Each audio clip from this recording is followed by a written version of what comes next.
আনিলেও ভাজা মুড়িটা আমি নিই। তার কারণ হচ্ছে মুড়িটা আমি বরাবরই খেতে ভালোবাসি, যদি এখন একটু কমিয়েছি কিন্তু তার সত্ত্বেও খাই।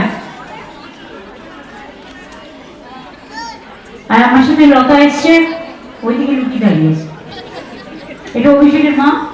তো ও তো রেগুলার মুড়ি খায়, তার থেকে আমি বলছি মুড়ি খাওয়ার একটু কমা, কিন্তু শোনে না।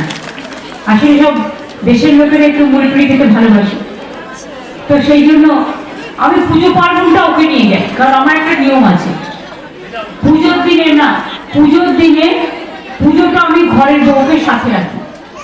কারণ আমাকে এখানে পুজো দিতে হয়, কপিল মুনির আশ্রমে পুজো দিতে হয়, পুজোটাকে আমি ঘরের একটা বউকে সাথে রাখি। এটা আমি পরম্পরা আমাদের, অন্য কিছু না, এটা শিখে থাকো।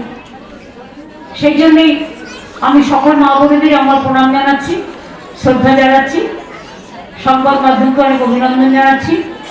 বয়োজ্যেষ্ঠরা অনেক ওখানে বসে আছেন অনেকক্ষণ ধরে।